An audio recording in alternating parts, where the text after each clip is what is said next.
Tipid naman natin ganyan eh, ano. Dapat kasi nagtitira ka, nagdadala kayo na ano. So ayun mga pare ko, may natuyan ng gasolina at bibigyan lang natin ito. Ayun. Ay, sasakay na sila sa kolong-kolong. Buto lang natin ng gasolina ito. Tara. Ayun, bigyan natin ng gas ito. Sana makatulong, makauwi sa kanila. Lahat tayong pere.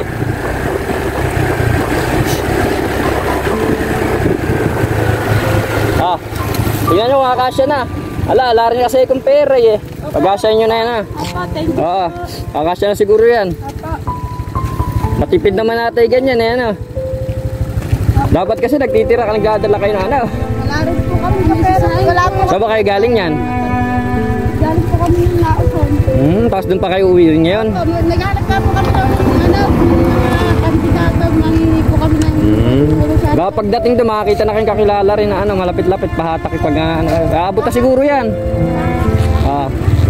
Ala rin kasi kung pera, hindi lang pang biyahe, ano. Sige, ingat kayo, ingat. Okay.